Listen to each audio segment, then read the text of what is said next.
पश्चिम बंगालमध्ये शुभेंदू अधिकारी आज मुख्यमंत्री पदाची शपथ घेणार आहेत। पश्चिम बंगालमध्ये अमित शहानी एक बैठक घेतली आणि त्यानंतर विधिमंडळ नेते म्हणून शुभेंदू अधिकारी यांच्या नावाची अधिकृत घोषणा करण्यात आली। शुभेंदू अधिकारी मुख्यमंत्री पदाची शपथ घेतील। पश्चिम बंगालमध्ये भाजपनं दणदणीत विजय मिळवला। पहिल्यांदाच भाजप सत्तेत येतोय, त्यामुळे भाजप शासित राज्यांचे सगळे मुख्यमंत्री या शपथविधी सोहळ्याला हजर राहतील। सकाळी 11 वाजता होणाऱ्या या शपथविधी सोहळ्याला राज्याचे मुख्यमंत्री देवेंद्र फडणवीस, उपमुख्यमंत्री एकनाथ शिंदे आणि सुनेत्रा पवार सुद्धा शुभेंदू अधिकारी यांच्या शपथविधी सोहळ्यासाठी हजर राहणार आहेत। शुभेंदू अधिकारी यांच्या बरोबरच 2 उपमुख्यमंत्री सुद्धा शपथ घेण्याची शक्यता आहे। अमित शहा यांनी नेमकी काय प्रतिक्रिया दिली पाहूयात। लगभग 8 प्रस्ताव और समर्थन प्राप्त हुए हैं और सभी प्रस्ताव और समर्थन एक ही नाम के मिले हैं। उसके बाद दूसरे नाम के लिए भी सबको समय दिया गया, पर्याप्त समय दिया गया, मगर कोई दूसरा नाम नहीं आया है। इसलिए केंद्रीय पर्यवेक्षक के रूप में मैं श्री शुभेंदु अधिकारी जी को पश्चिम बंगाल विधानमंडल दल के नेता के रूप में निर्वाचित घोषित करता हूं। तर शुभेंदू अधिकारी यांच्या नेतृत्वामध्ये पश्चिम बंगालचा विकास होईल असा विश्वास एकनाथ शिंदे यांनी व्यक्त केलाय आणि त्यांच्याशी बातचीत केली आमचे प्रतिनिधी सौरभ गुप्ता यांनी।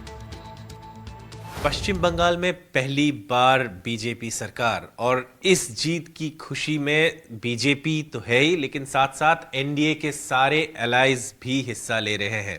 हमारे साथ जुड़ रहे हैं इस वक्त महाराष्ट्र के उप मुख्यमंत्री एकनाथ शिंदे जी।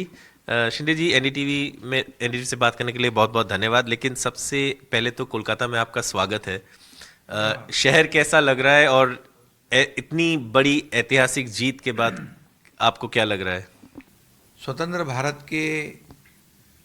भारत में पहली बार ये पश्चिम बंगाल में भारतीय जनता पक्ष का कमल खिल रहा है।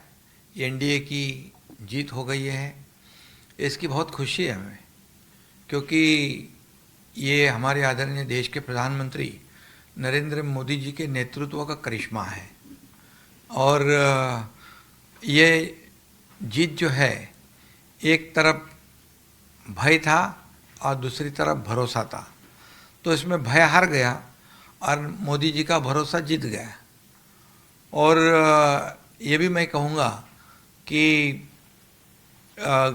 हमारे फौलादी गृहमंत्री अमित भाई, इनका माइक्रो मैनेजमेंट और पिछले 8-10 साल से उनकी मेहनत, रणनीति इस जीत में काम आई है।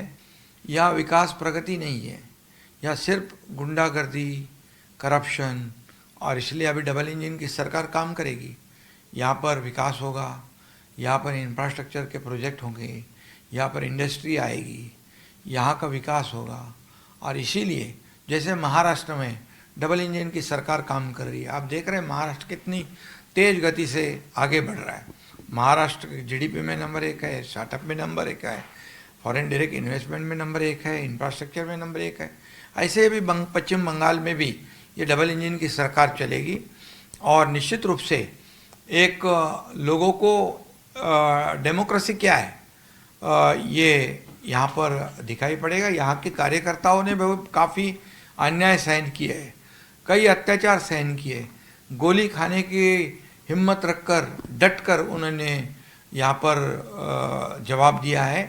और यहाँ के जो शुभेंदु अधिकारी जो है, ये इन्होंने भी पिछले 5-6 सालों से जो ममता दीदी को जो हिम्मत से उनके खिलाफ लड़े और उन कार्यकर्ताओं ने साथ उनकी दी, इसलिए ये जीत हासिल हुई है। और ये भी मैं कहूँगा कि स्वर्गीय श्यामा प्रसाद मुखर्जी की ये जन्मस्थली है और आरएसएस की भी आरएसएस की शताब्दी वर्ष है। और इस शताब्दी वर्ष में ये पश्चिम बंगाल में जीत एक अलग ही मायने रखती है। ये सही मायने में स्वर्गीय डॉक्टर श्यामा प्रसाद मुखर्जी जी को ये सही मायने में एक आदरांजलि भी साबित हो सकती है। सर, क्योंकि मैं यहाँ का हूँ और मुंबई में रहता हूँ, तो आपसे एक सवाल पूछना चाहता हूँ, क्योंकि एक दो विषय है जो यहाँ से जुड़े हुए हैं और मुंबई में भी उसका असर दिखता है। एक तो जो बीजेपी सरकार के दावा है कि घुसपैठियों पर रोक लगाएंगे, बांग्लादेश से जो घुसपैठ होता है, जिसका असर हम मुंबई में भी देखे हैं।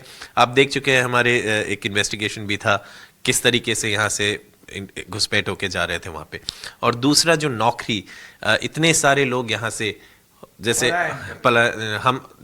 उसके एग्जाम्पल शायद हम भी एक है, तो इन दोनों के बारे में क्या होगा भाजपा सरकार जब आएगी? सही, ये भी बड़ा मुद्दा था यहाँ पर, घुसपैठियों का, बांग्लादेशियों का, और कई बोगस वोटर भी यहाँ पर थे।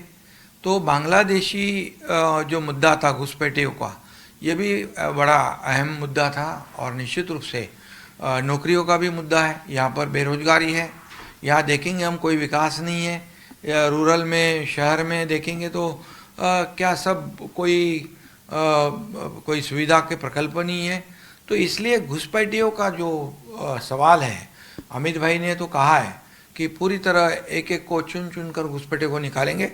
और शुभेंदु अधिकारी भी है, इनको पूरी जानकारी बंगाल की है, पिछले कई सालों में उन्होंने काम किया है। तो निश्चित रूप से ये एक अनुभवी चीफ मिनिस्टर, मुख्यमंत्री यहाँ बन रहे हैं, और उनका फ़ायदा ये बंगाल के विकास के लिए ज़रूर होगा। और यहाँ माता बहनों को सुरक्षित महसूस होगा, यहाँ युवाओं को रोज़गार मिलेगा, और ये पश्चिम बंगाल आगे बढ़ेगा, एक मेन स्ट्रीम में आ जाएगा। यहाँ का जीवन बदल जाएगा, डेवलपमेंट होगा, रोज़गार मिलेगा, सब कुछ होगा।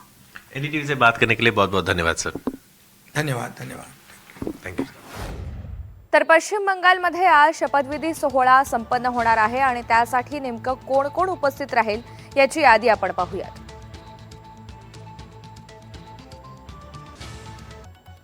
पंतप्रधान नरेंद्र मोदी, केंद्रीय गृहमंत्री अमित शाह, केंद्रीय आरोग्य मंत्री जेपी नड्डा,